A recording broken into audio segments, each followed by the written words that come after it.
Still great juice. Hey friends, Andrey from Bliss Concierge back with you, and today we are talking about Qvevri. Yes, you heard me, Qvevri. Greatest Scrabble word ever invented. And yes, we did check, it is a real Scrabble word. It is completely legal. It is spelled Qvevri. Q, no U, two V's, triple word score, you win. This is a fermentation vessel. It is actually, in fact, the oldest fermentation vessel that we have in our lexicon. The first example of a Qvevri was found in Georgia. We don't mean Atlanta. I mean the Republic of, sandwiched between Russia and Turkey in the Caucasus Mountains.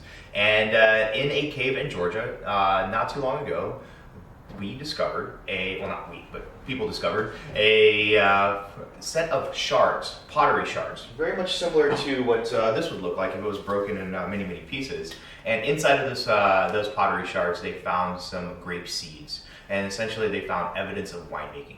They radiocarbon dated those shards to 6250 BC. That's 8,200 years ago. People in this region were making wine the same exact way that they're still making wine today, which is pretty awesome.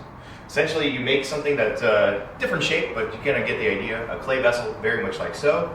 And then you fire it, you let it cool down, and then you bury it into the ground. This is a technique that has been taken throughout the Black Sea Basin, then throughout the Mediterranean Basin, and is now very much a popular production method in today's winemaking lexicon. If you ask any of the winemakers around the world what is the coolest little toy that they could possibly want in their winery, it's going to be a Qvevri. It's about 3 years from beginning to end of the process of attaining one. Not a lot of people still make them, and it is quite the art form, actually. The idea is that this is the world's first temperature-controlled fermentation as well. Generally speaking, you would bury that Qvevri into the ground. If you bury something into the ground, guess what? The temperature of the ground does not change from July to January. And anything that is too hot, or the fermentation starts too fast, eventually that heat is going to, in a steel tank, cause a lot of off flavors, or it's not necessarily off, it's just going to taste different. When you have something that's buried into the ground, it's made from clay, that temperature is going to go out through the actual vessel, and what you end up getting is a very smooth and a very stable condition for fermentation. What it also taught us is that once you bury something into the ground, generally speaking, you're not going to dig that thing back up. And the Qvevri method of winemaking is one that puts the juice through maceration, fermentation, and maturation inside of this Qvevri under a sealed environment for many, many months. In this case, 6 months. Qvevris do breathe. They let oxygen go in and out, very much like wood and concrete. It just happens at a slower rate than wood and a faster one than concrete, so somewhere in between. What ends up coming out on the other side has a little bit of a terracotta-like flavor to it, and a little bit of a different texture.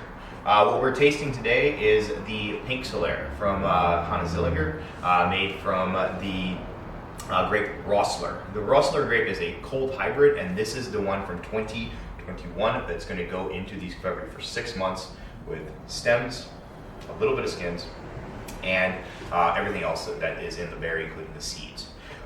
This is a great wine for, well, hey, stuff like this, charcuterie. Things that are a little bit of a salty, kind of a briny kind of a characteristic. Prosciutto, jamon, various different types of salumi. Man, we have a saying for that in San Francisco. Doesn't suck. And it is available to you right now on our website at blisswineconcierge.com. You can go online to that site. You can also sign up for our wine club, sign up for our newsletter. You can check us out on the Grams of Instant at blisswineconcierge.com, and we'll see you back here soon. Cheers.